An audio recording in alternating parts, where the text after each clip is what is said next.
Hello and welcome. The goal of this podcast is to get listeners connected with others in the sports industry because they say it's all about who you know, and now you know us. All right, hello and welcome everybody. This is your host, Connor Shank, and you're listening to the Constant Sports Podcast. Today we have Chris Croft joining us. Thanks for joining us today, Chris. Thanks, Connor. Appreciate you having me on today.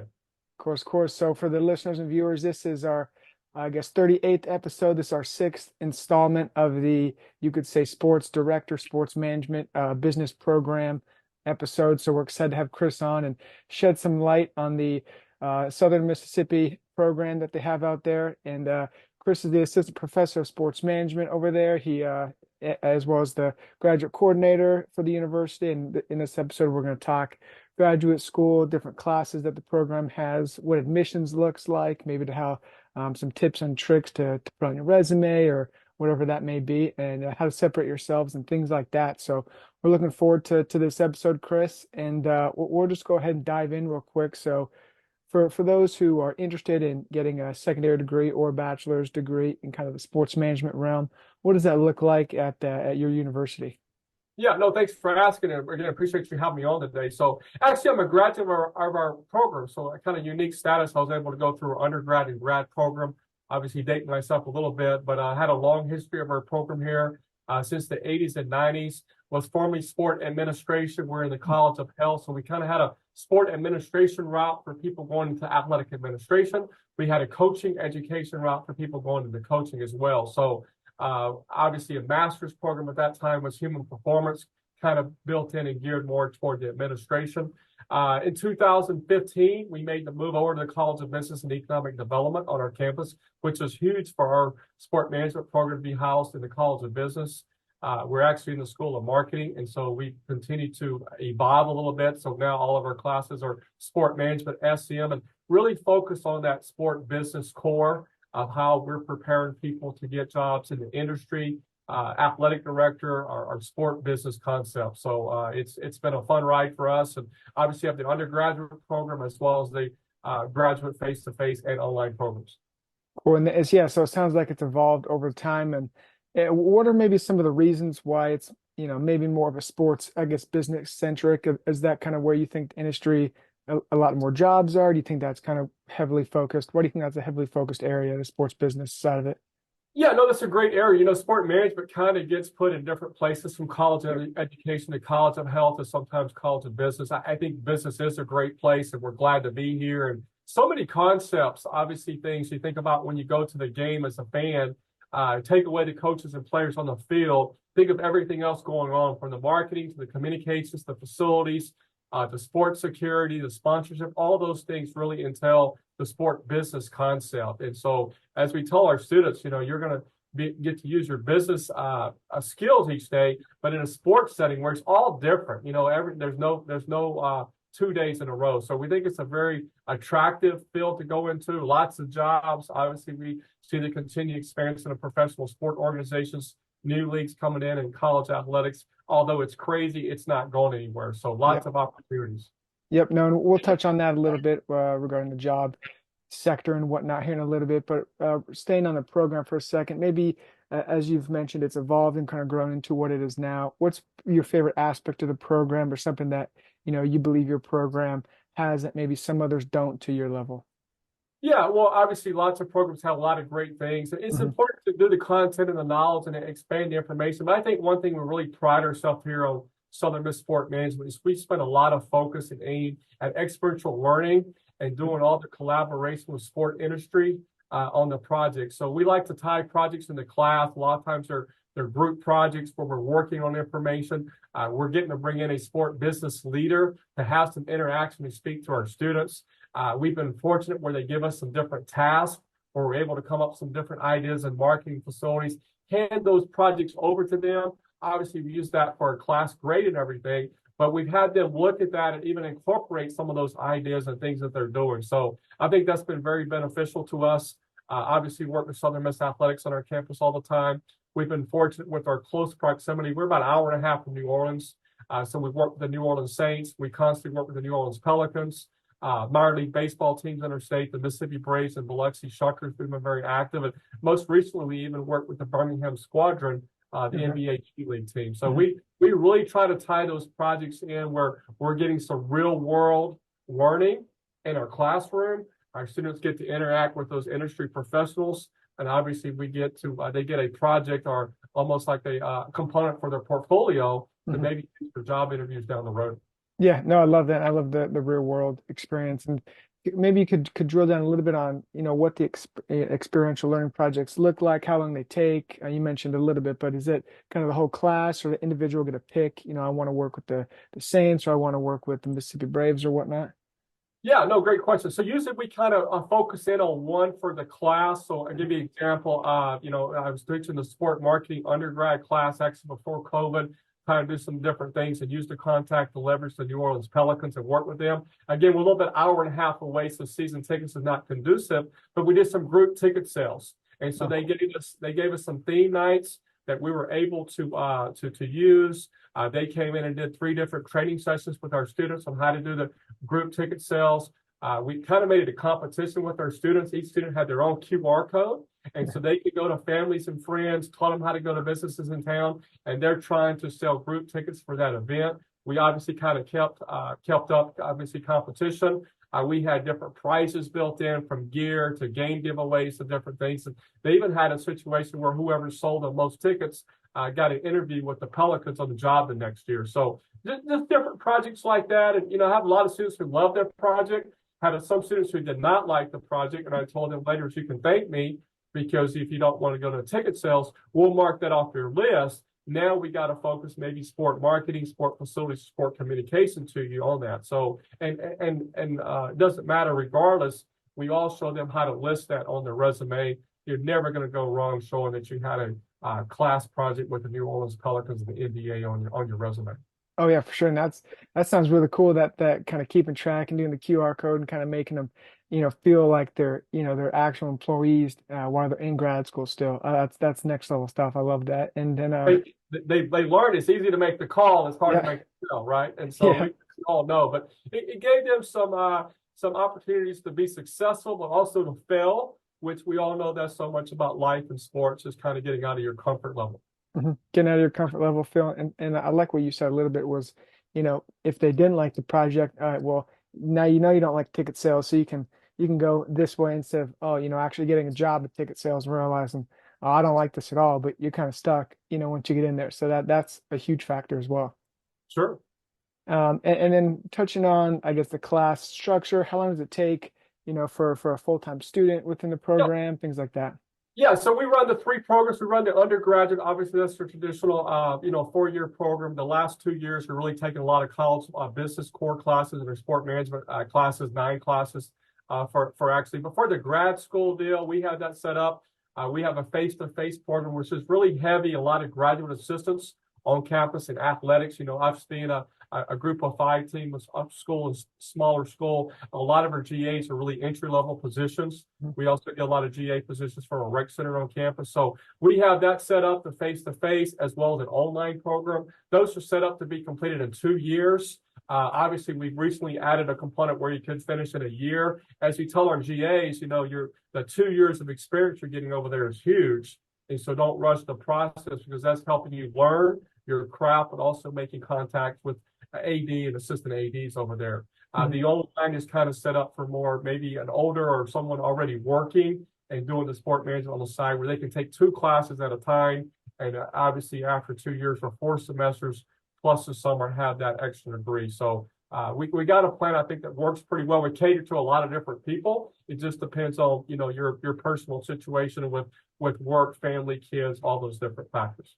Right. No, I love it. And especially if working with different situations like you mentioned, because everyone has a little bit different. So that's great that you guys can kind of accommodate those various needs for students. And maybe is there, a crowd favorite class, or a class that, the students really enjoy taking? Them all, right? I think probably not taught them both, so a little more familiar. I think on our undergrad or sport marketing, sport facility classes are really fun. I mentioned a little bit already some stuff that we do in sport marketing. Obviously work with Southern Miss Athletics a lot, promoting different things.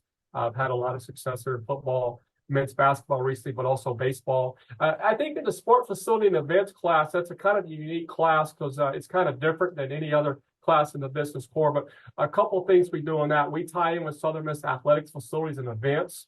And we basically, on home football weeks on Friday, we basically make it a work day. So we're over there in the morning, shorts and t-shirts. Obviously, it's pretty hot here. And we're helping set up the facility for the Friday home game. So our students are getting to learn about the flow of the crowd, ingress, egress, different things that are be going on, checking the field, checking the bleachers, make sure things are safe. Sometimes custodial and maintenance come in and do work things during the week where, unfortunately, sometimes they leave some things. So they get a kind of a hands-on experience seeing what all goes into getting a facility ready to host 25, 30,000 people for the game. And also in that class, we have kind of tied in, we have 5 built-in campus, athletic and campus facilities that we tour during the year, where after we teach some information, they're able to go through and kind of evaluate some risk assessments, some risk evaluation of facilities. Some of them are newer, some of them are older, so they've been renovated. Some of them are obviously, ADA is obviously still a pretty recent thing from the 80s and 90s. So they get to see some different things on the crowd dynamics of different things that we have to deal with, challenges like any facility has. So I think that's kind of unique for them to see. Some of them have maybe been to a game and seen it, but now they get to see the behind the scenes of how things are done in practice, but also the games. I think that really opens their eyes in the sport facility events. And when you walk into a room or an arena now, how you're kind of evaluating where doors are, where exits are, where security cameras are, or the flow. If there's a fire or emergency, how are we going to get out of here? Mm-hmm. No, I think regarding the sports industry, that's one of the sectors that people don't, off the top of their head, they're not really thinking about, how that all works and, the flow of traffic this way and concessions are over here and things like that. And then kind of when you get a behind the scenes look at it, it opens your eyes. Now that every time you go to a game, like you're saying, you're looking at everything, the marquee over here, this over there. So I think it's very eye opening. I did a little project like that in grad school as well. And I never really thought about all the ins and outs and, the things that go into a venue, with a football game, basketball game, whatnot. And obviously, just most recently with COVID, it seems like a long time away, but how things changed. We had to control crowds. We had the masks. We had the sanitation stations. Obviously, you kind of went to 𝗦𝗽cie now. Everything's on apps and scanning. Now, obviously, a lot of concessions are getting rid of cash. Mm-hmm. Obviously, we added selling alcohol here. That's a whole other component for training. And then just being ready. Obviously, with our weather here, we're in a hurricane and tornado alley, thunderstorms, lightning, and obviously drones. So, the other thing you have to be ready for now is the drones, because that's a new thing that's kind of come to it as well. And mm-hmm. if you have to evacuate that facility, you got to have a plan and have it in place to very carefully get people out. Or you're going to have as many people hurt getting out as you are with the situation that made them get out quickly. Mm-hmm. Yeah, no, definitely something to keep in mind. And then transitioning a little bit to kind of the professors, and obviously you teach at the program in different classes, but maybe give the listeners and viewers who are interested in the program some background on different professors, kind of their background, what they teach, things like that. Yeah, so we have 5 total professors in our program. So Dr. 𝗦𝗧cie Hall is with us. She's former chair and director. She's actually also now the director of the National Center for Spectator Sports Safety and Security. So okay. NCS4, we call it briefly. That's on our campus.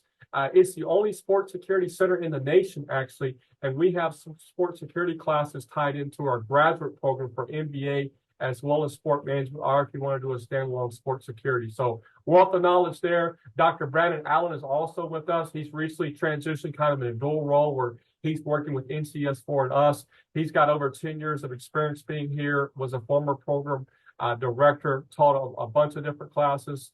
Another colleague, Dr. Allie Fridley, tenured professor here. She teaches her intro to sport introduction class, which is a huge class to kind of show everybody all the different jobs. I like to say, this shows you the buffet. This shows you all the different fun jobs and stuff that they have. She also leads up our research methods class, which we try to tie a lot of components into that in undergrad and grad research. Also, she does a lot of stuff in student athlete development in her research that ties that into classes.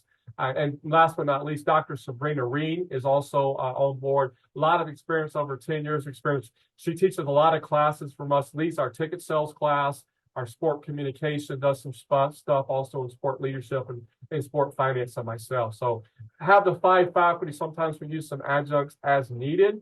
Again, covering the three classes, the undergrad and the 2 grad. And I mentioned the sports security tie-in that we have with our MBA. We have an MBA sport management dual degree that we just started and deal. So we got a lot of different avenues covered. So I think students are able to, if they come here, whether it's just undergrad or go through the grad or the grad, they get a unique perspective because we all have some different backgrounds. Dr. Allen has been in college athletics as well as myself has.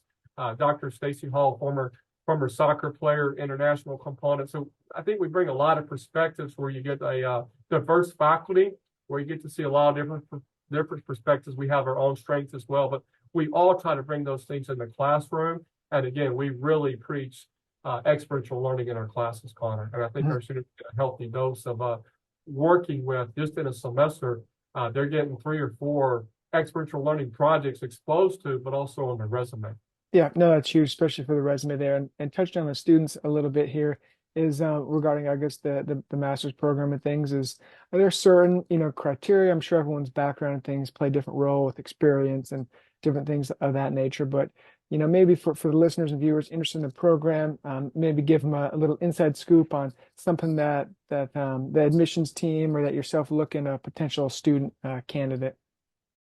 Yeah, no, for sure. So obviously grades, usually a 3.0 GPA in the last 60 hours is going to lean toward a regular admit. But we really look at the other experience that you have.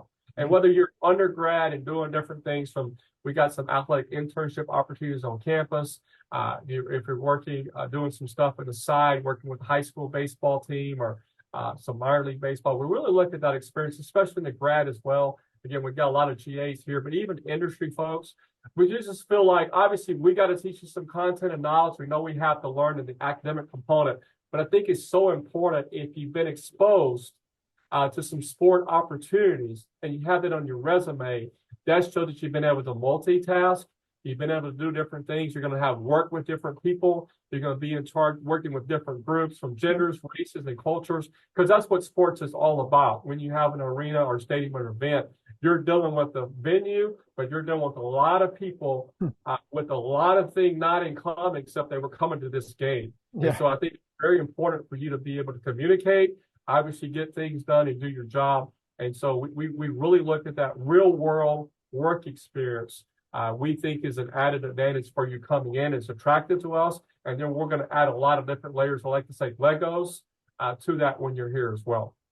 Yeah, wonderful. And I guess before they're getting into the program, when kind of is the application window? Is it rolling admissions? What does that look like for the program? Yeah, so for our program, we're very flexible. So we allow our students to come in and start anytime, including summer, fall, and spring. And not everyone does that. A lot of people have their traditional maybe fall. So I think we're very flexible on that. We kind of cater to you. We have our program set up, and depending on when you're coming in, we can kind of plug things in. Come in the summer, we can start hitting some electives, or obviously we do a lot of sports security classes then, and then we have our core classes set up to run in the fall or spring, depending on when you're starting. Again, as I mentioned, face-to-face and online, we have both components. We have had a couple of students who wanted to be here on campus, but kind of do a dual of both classes. So we kind of made that work where they're taking some face-to-face and online. So we're very flexible. Like I said, we kind of have a buffet option for you here when you come in and tell us what you want, how quick you're trying to get in or hopefully get it finished, as well as what mode we can work with you to help fit your needs. Yeah, no, I love it. And I feel like that kind of alludes to the evolution of your program, kind of as we started at the beginning, is where you guys started. Now you're moving kind of each step of the way, and just shows the flexibility of the program. And is there, I guess, what does the future look like for the program? Do you have some maybe classes you're thinking about adding or different things like that? Yeah, our future is really bright. We're just south of 200 students in all of our programs. We're obviously trying to continue to grow. Obviously, some trends in higher ed right now that everyone's dealing with. But our program is very, very healthy. Our face-to-face program in the grad school has been mapped out. Again, we have so many graduate assistants in athletics and our rec center and campus that are on that. Our online program continues to grow. We keep kind of expanding. We have students all over the nation and really put a lot of pressure on our graduates when they get through the program and leave. Congratulations. Let's keep in touch. We want to help you. But we need you to spread word about our program to your colleagues or who you're working with, because obviously, we know in marketing, warm word of mouth is one of the best ways to spread the information. So we feel very good about that. We are going through some curriculum kind of, I guess, evaluation is a better word. looking at maybe adding some, adjusting some things in 2025, and some things we're teaching some esports class now. We're maybe looking at expanding that to add an esports certificate for the undergrad. We obviously want to add some sport analytic classes, which I think is a huge component. Obviously, name, image, and likeness is an area that we're interested in, especially for undergrad, where we can help our student athletes, which we have a lot of majors. We also have a sport management minor program. So those are some different areas, even sports social media. I think in everything that we do, Connor, we're trying to look back and take a step back and see where the jobs at.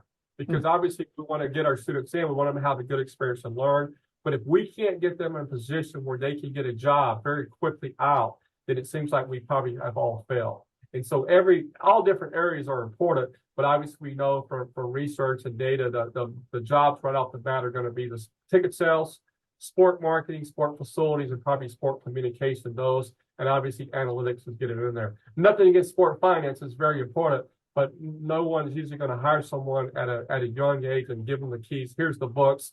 Hey, manage the budget. Let's not lose any money or go over. So again, very important class, but that's not one you're going to probably get a job off the bat. So I think in our relook, I like to say, at our classes, we're kind of looking at where are the initial jobs at, where we can get them in and kind of get them moving up the escalator. Yep. Oh, and touching on the job market, where do you see, I guess you mentioned a little bit with esports and ticket sales, but do you see kind of another market that you think is going to grow within the next 5 to 10 years regarding the job industry for graduates? Yeah, those are huge areas. Obviously, we never know what's going to happen. Communication is not going anywhere. You just see adding these social media things and all the different components. I mean, who would have thought before that you could get a job and use social media and be in charge of the accounts? And obviously, all their multiple accounts, obviously using accounts at night during games or whatever, weird weekends or whatever. But you also got to be ready for things popping up in case a player or coach gets in trouble and everything as well. So that's a huge area. I think analytics is going to continue to take off. Everybody's looking at trying to evaluate what are we doing. You just go back to the movie Moneyball, how we're doing things to be efficient, and not just the coaches, but from ticket sales, from the marketing. What's our ROI, return on investment? So we're doing a bobblehead sponsorship. What are we really getting out of this by the time we get to sponsor? We get the product, we give it out. What are we getting back in that? So I think all those are different things. I think the other thing is we see new sports emerge. Obviously, women's sports is growing, which is great in demand. And ticket sales, I mean, obviously, think back, there's some college women's basketball teams and volleyball teams that are not selling tickets for games right now. There's different reasons for that, but that's a new deal as that grows. Beach volleyball, we've just added on our campus. Bowling is taking off. As some of those new sports emerge, those are opportunities to sell tickets to make additional revenue to put back in those budgets, but you need people to be able to run that as well. So I think lots of different opportunities there that will continue to grow. And just like, again, think back to the things that we've seen since COVID, the sign of the times in the real world dictates what comes to sports, and we all have to adapt and adjust. Mm-hmm. Yeah, and that's definitely, I mean, adapt is one of the key, I guess, name of the game, especially in sports, because it happens rather quickly, and you can see some sports, to take it on. I feel like the NFL kind of moves quickly, the NBA and whatnot, those kind of big organizations and things like that. And one thing I noticed kind of in your background from doing research for the podcast was your risk assessment of sports venues. That's something we talked about a little bit, but maybe run us through, I guess, a quick small time assessment, what that looks like for the listeners who've maybe never heard of that before. Yeah, that's huge. So we use that in our sport facility class. We also have a lot of tie-ins to the NCS4. I would encourage you to check out their website. There's a lot of free resources on that. And so we teach our students kind of the ECT approach. You go in and you look at facilities. And I think people forget is when you go in and you're playing in an arena or a stadium, you have to manage the venue, the arena or stadium. You also have to manage the people that are going to be there as well. And so depending on what's going on, whether that's a concert, whether that's a men's basketball game, whether that's some kind of other concert going on, that's going to change the dynamics. I mean, we've seen the pro facilities, they have men's basketball one night, next night they have wrestling coming in. Those are different crowds, those are different venues. So you have to be ready for all that. You add in different things, obviously, with venues selling alcohol now. Obviously, we know how popular college football and tailgating is during the fall, but people drinking and partying and stuff before the game. But now you're buying the actual alcohol in the venue, so you have to be ready for that. We talked about the drones. You know, you and I can go buy a drone right now at Best Buy and start flying. We think we can fly that thing wherever we want to, but can't fly that thing over a stadium, you're going to have a problem. So those are all different things we try to teach students to evaluate. Again, you got to be familiar with the facility, make sure you have the safety protocols in safe. Look at how the fans are coming in, how many gates, concessions, restrooms, the flow. You know, if there is an emergency, lightning, bomb situation, active shooter, kind of be prepared to have a plan in place for that. And then you're dealing with the uncertainty we know is Mother Nature. So think back to the fall when games started, it's 100 degrees, and obviously people are allowing people to bring a water bottle in so they can get free water refills, so they're not having to buy the, you know, $8 waters. And then think about the games later in the year. Unfortunately, the Chiefs situation in the game, the drastic cold weather, so many people hurt their bodies because they're out there in the freezing temperatures. So those are all things that facility managers and venues have to look at, try to have plans in place. And as I tell our students, the FM or facility manager, the number one job is safety. They want to make sure everyone who comes to the venue leaves the venue. And unfortunately, that's not always the case. If we saw some different situations last year, just in the NFL, from fightings or shootings or different things going on. You have to be really careful. I don't want anyone getting hurt, obviously loss of life, but the negative aspect of that, the bad media attention and the different things where now people, if they don't think they're safe, they may not go to that venue later. You're losing money. Well, and is there a scorecard or for venues like that, and you can go in and be like, okay, we assessed the venue and that's like a C minus, and like you can't have events here until that's fixed, or is that like a concept? Yeah, that's a great question. It's not really a national deal that does that. Obviously, the pro facilities kind of get evaluated, some different things there too. The challenge on that is obviously, let's say baseball, they're going to have 81 home games. So if you go to a couple games and do it, you can give them an evaluation. You think that's going to kind of be consistent, but then it could be one game where just it all goes bonkers and crazy, right? And so, but it's very important for those facilities to keep their ratings up. And that's also cleanliness, making sure things are in order and working correctly, but making sure that venue is safe, as well as the surrounding areas. There's been a lot of faculty do some research on surrounding areas. You think about when you have a game going on and so many things going on, they have parked cars. Well, those are a target for people breaking into cars and stealing things. And so it's very important that you have a safe component, because we all know it doesn't matter anywhere in America. People want to be safe and feel like they're going to a safe place, especially when you're going to enjoy a sport venue. Crazy times with game time, sometimes late at night in darkness, and then, as I mentioned before, throwing in the weather and different elements of that nature as well. Yeah, no, definitely all things to consider, and maybe things that sports, fans or those in sports don't think of very often, right? They just think, okay, I'm going to go to a game and leave, but then there's a whole, people behind the scenes that have to take into consideration of things that, are at the venue, and 80,000 people, right? They got to control that many people, and I think that's something to keep an eye on for those getting into the industry, for careers. No doubt, crazy. Just another quick example: Iowa women's basketball, Caitlin Clark, the great story, the great crowd she's had. But now they've been selling out the arenas. Yeah. The arenas usually open 2 hours before the game. People want to get there and watch women. So now the arena is backed up 6 to 8 hours before the game with people in line. So now you have those people standing out in line. Are there restrooms for them to use out there? Are they staying hydrated? Obviously, some older people there as well. A long time to be standing in a stationary place, going in the weather. So many different dynamics of when you have a sporting venue. People forget it's not just the start and the end time. Yeah. It's the build up to get there, and it's the build up sometimes after the game. Obviously, you've seen the different things in basketball, the court storming deal, which is a major issue that's going to have to be dealt with.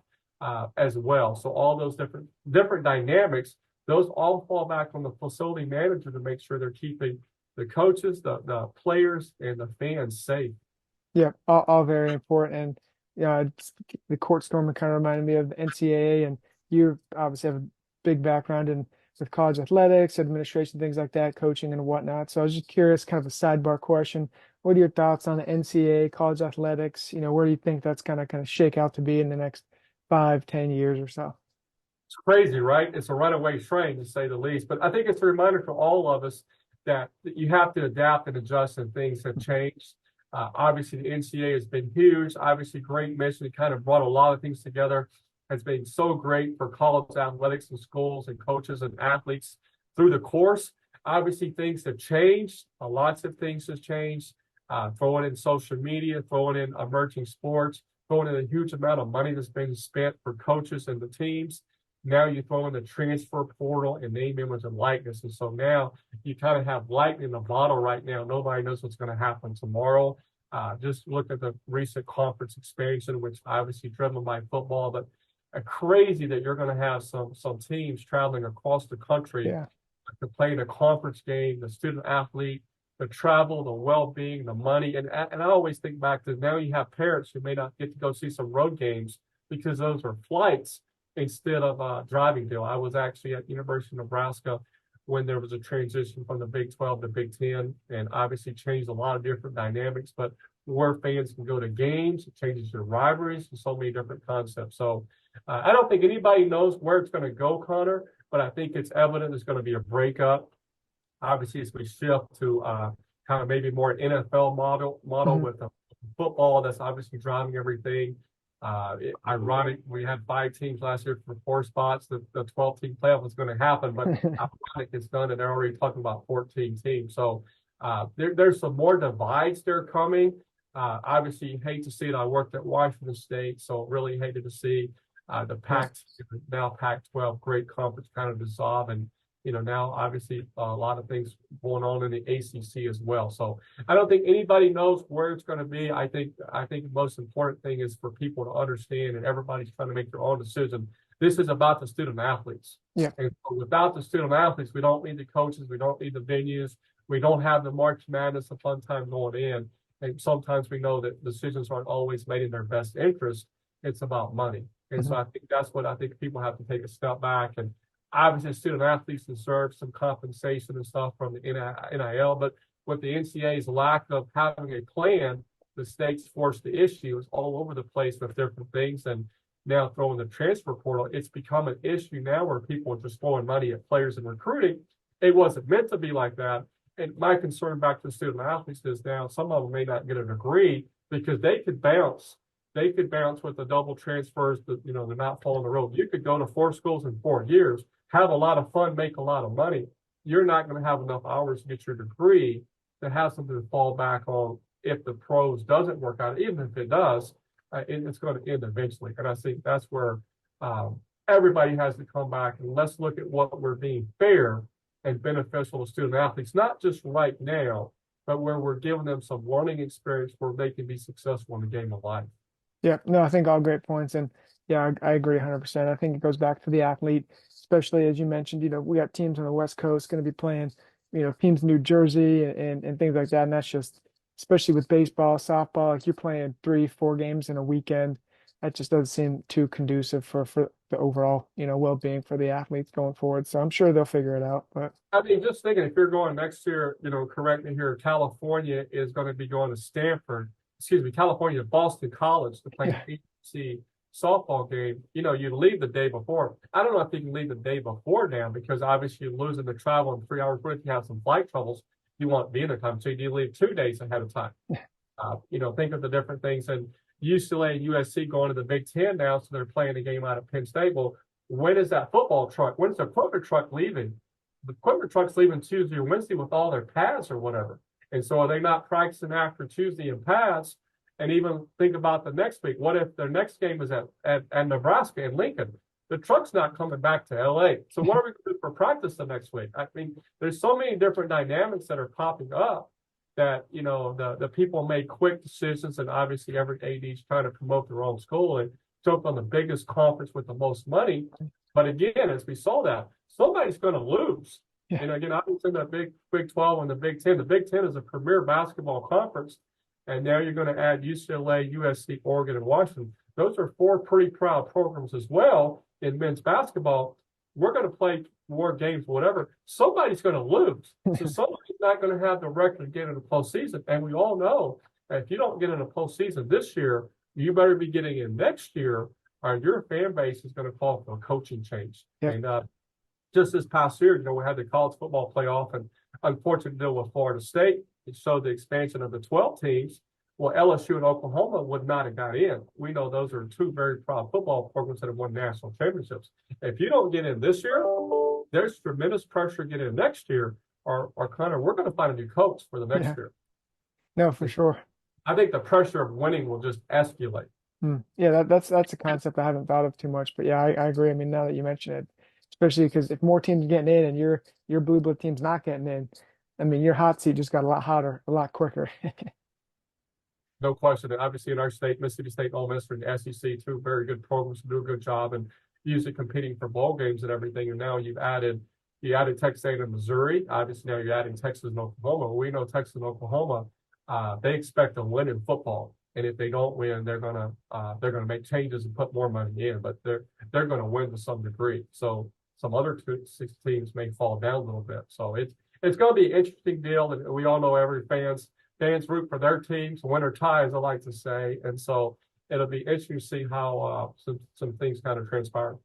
Yep, no, for sure, and it's something to keep an eye on for listeners and viewers as we go ahead in the sports industry. And yeah, Chris, we appreciate you jumping on today and talking about the great advancements the program has made in different classes and things the students can keep an eye on for. And so that's going to conclude another episode of the Constant Sports Podcast. And thanks to Chris for joining us and, like I said, showcasing the University of Southern Mississippi's program. You'll be able to find this episode on Apple, Spotify, YouTube, anywhere you can get your podcasts. And we're looking forward to watching the great things coming out of the program and the students and connecting. And thanks again, Chris, for jumping on. Hunter, thank you so much for the opportunity to showcase our Southern Miss Sport Management Program, and appreciate everything you do on the podcast and other emails and stuff on LinkedIn. You guys do a great job of exposing our students to different things where they can get better. So we greatly appreciate that. Yeah, of course. And we'll link the program here in the episode and make sure to tag and like for the listeners and viewers, if you want more information, we'll have all that in the bio. So thanks again, Chris. And for the listeners and viewers, we'll see you next week. Thanks again, Connor. See you.